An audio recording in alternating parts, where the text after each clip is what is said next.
Welcome back to Four Wheel Drive Adventure Crew. My name is Voss, and today we're back in my garage shop. We're going to be doing some upgrades to my Jeep. I showed in the previous video some parts in the corner that I had, but today, tomorrow, whatever, we're going to start on getting it, put the motor out and get it rebuilt. I got some parts from Marketplace, Facebook Marketplace. I got a bottom end from a 4.2 Jeep. I got a crank and piston set from a 4.2, which was freshly machined, so it's all in good shape. And I will need the connecting rods from here for the type of build I'm going to be doing. And just a couple days ago, I picked this thing up, an Ehlers-Block, brand new head, brand spanking new, was still in the box for about 400 bucks cheaper than you can buy it at the store. So the idea is we're gonna put the motor together. We're gonna pull my motor out. It's pretty healthy. It has 150 psi compression ratio across the whole board. All 6 cylinders are good. I just made that little sheet with my kids and we got it to run at 150 psi with the weak battery charger that I have, because my battery died and I don't have a battery at the moment, which is not a problem. When we'll get the motor rebuilt, we will get ourselves a new battery and we'll be good to go. So the idea is to couple up my block with this crank using these connecting rods, but using 4.0 pistons that I have, and I'm going to put them back in the same holes that they are going to be coming out of. So I'm trying to avoid the machine shop work because I know my motor's good, it runs good, everything's good. I do have a new cam coming from ComCamp to basically match this head because it's built for it.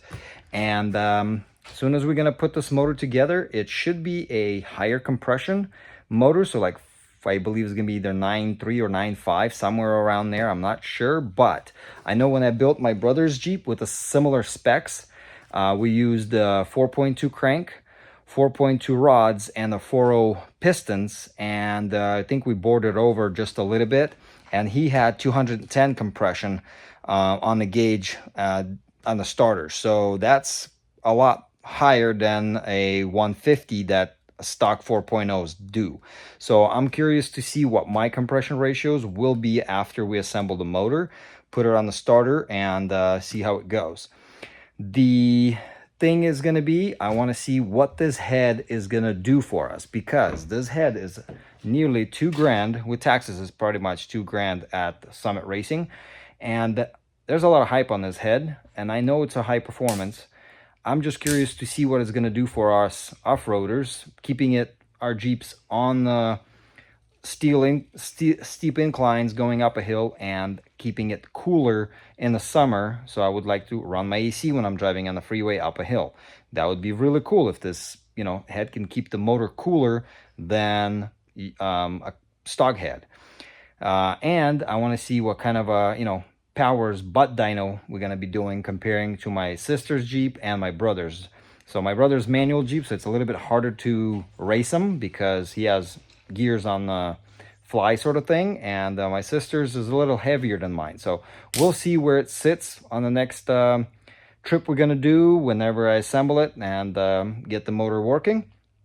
But it'll be cool, so we can put the block together without taking to machine shop, because the crankshaft I got, it's been machined. I have all the bearings, they all look good. The guy I got the bottom end from said the head was cracked, and he just gave up and put a V8 in his old Jeep and had that 4.2 sitting. So we'll build a budget friendly, minus the head, stroker, but the head makes the motor a lot more expensive than any of the motors I built for my siblings. So all right, we'll start tearing the things apart and get the motor out and put it on the stand and tear into it. I'm just curious to see, how well this is going to perform after we're done with it.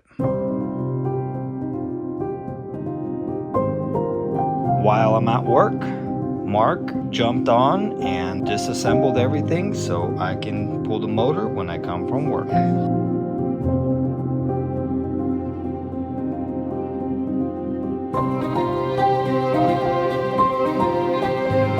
After working on these Jeeps for past 5-6 years, pulling out motors is not that difficult. You just loosen up all the bolts, move all the stuff that you don't need in the way, like AC compressor can easily move to the side, power steering moves to the other side, you remove all the bolts from your torque converter and your transmission that's attached to the motor, and the motor can come out pretty easy. The wiring harness moves to the side. These Jeeps are made to be taken apart real fast.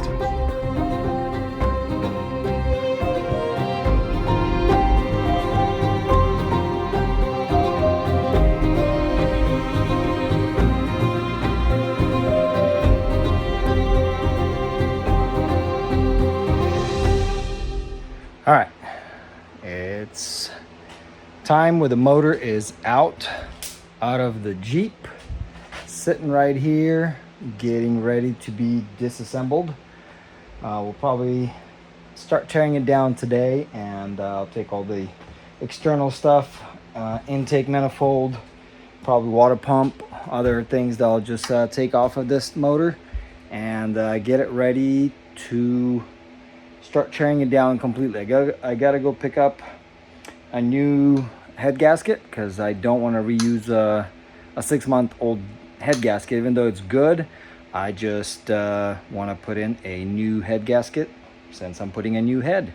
We'll get the crank out. It's going to be a good crank for spare in case this motor is bad. I don't know. It had a bad piston slap in it.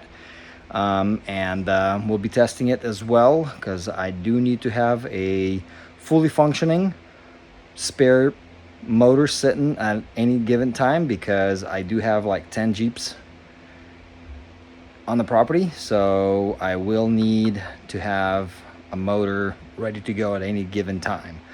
We'll tear this thing apart and start assembling it.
Took me about 30 minutes to strip this block all the way down to crankshaft and pistons. So what I'm gonna do tomorrow is I'm gonna label which piston is which, from which hole it's gonna go, because it has to go back in the exact same hole.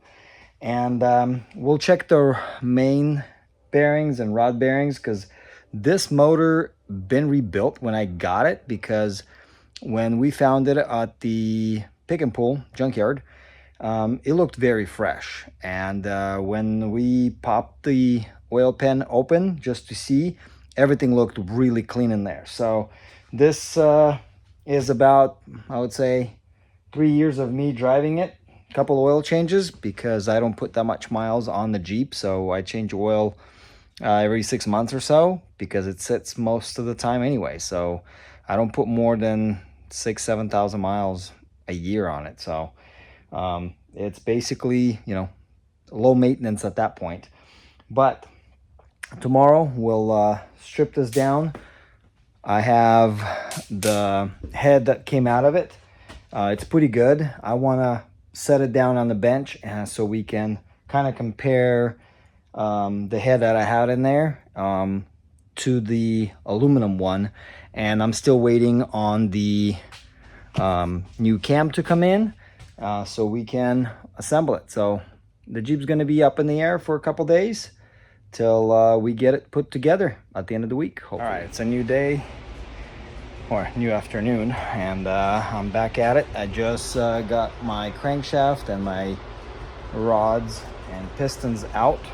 I haven't found any cracks on my existing pistons, and my crank looks amazing. We got it to, we pulled it out and it's just pretty darn good. I found that the rod bearings, they are saying 619 on them and standard. So that tells me that looks like it's been worked on in 2019, as I understand, according to the stamp on it. So I'm gonna pull one of these out and see if they've been replaced the same time or not. Come on, little bearing, get out. All right, let's see what it says on it.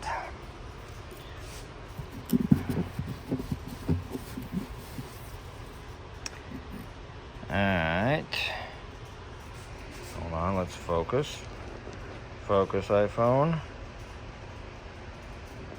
Come on. Okay. So it's a standard 1218, and there's a part number on it. So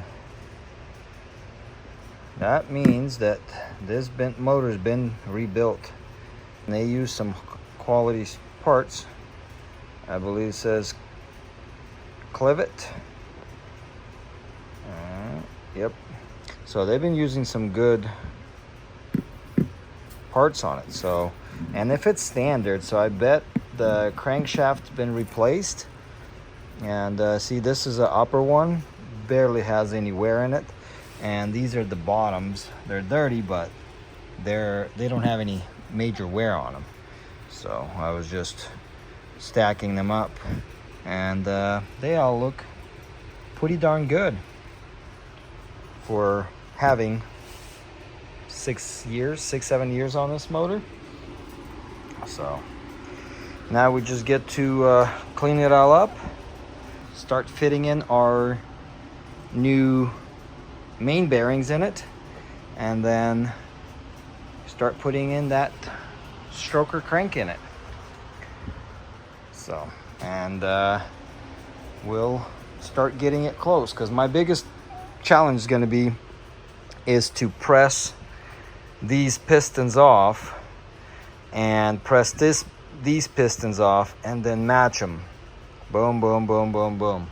So I have them numbered where they came from on the crank, and I have these numbered, so I gotta transfer the numbering onto the piston themselves so I can match them up. So they're gonna go where they were on this crank to all the holes that they are on this block, and that should put us back right where we were. So I'm gonna get this over, turn it around, get it a little washed, and we'll check the cylinder walls, make sure that there's no damage. Well, cylinder walls don't look too bad.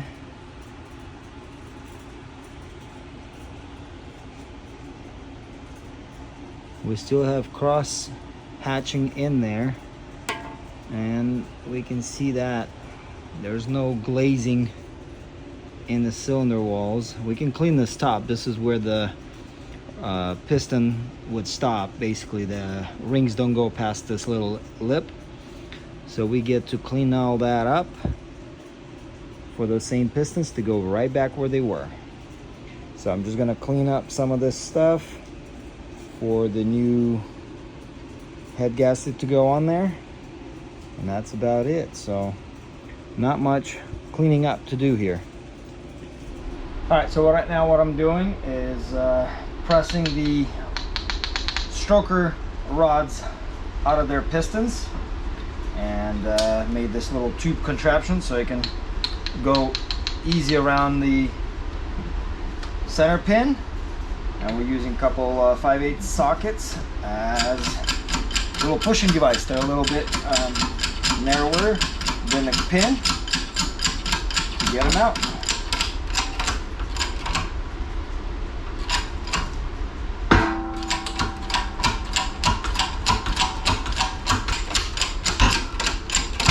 Boom, free.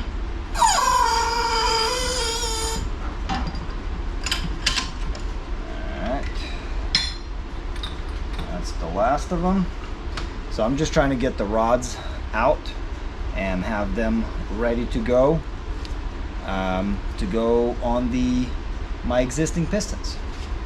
I freed all the 4.2 rods from their pistons, and by the looks of it, I think these are aftermarket because they look way too clean and they have all exact same markings on them.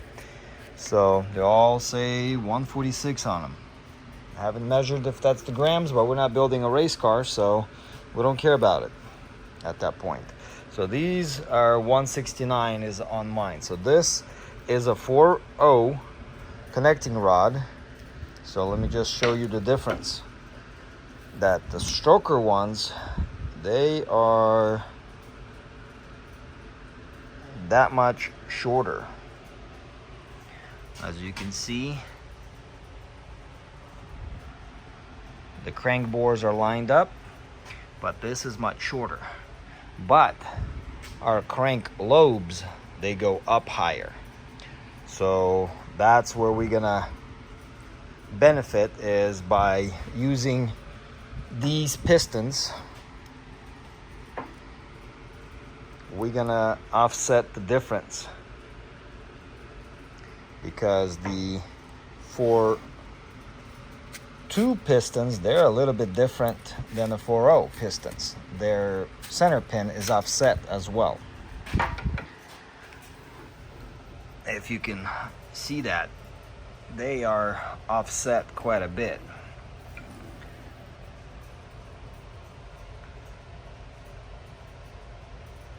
So that's where we get the stroke from, is by creating a mishmash of 1940s technology in 2025. And we're making power and everything is California compliant. All the strokers that I have built here in California for my family, basically I'm just a backyard mechanic. I done some of that back in the day, a little bit of racing, and blowing a couple motors up, or one multiple times, and I kept rebuilding it. So that's where I kind of learned.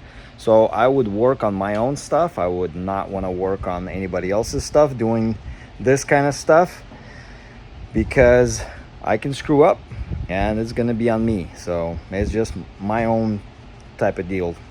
So right now what my plan is we going to take the rest of the pistons out so I can free all my original pistons, and I've been labeling them where they come from.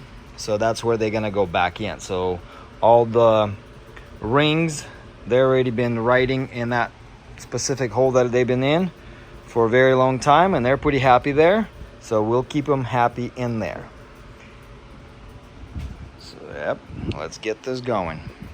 The other problem I just ran into is the donor motor. It was from the mid 80s CJ, and the block uses slightly different pins where your lines up. So let me just show you what my problem is. My current one has a little tang in the center of the bearing. The 1980s or pre-91 has a tang on the side. And my problem is these are 10 over. So this crank was machined in machine shop. There's some markings on it. What they machined it to, which is fresh still, they haven't worn out. And these main bearings are real good shape, so there's no big deals with them. So I just ordered a set of 10 plus mains, so I get to wait a couple days till I can put the crank in. So meanwhile, I'm gonna work on the pistons, get them ready, and wait for the packages of camshaft and new main bearings. Well, a bad thing happened when I was pressing out. I broke one of my pistons. Wah, wah, wah.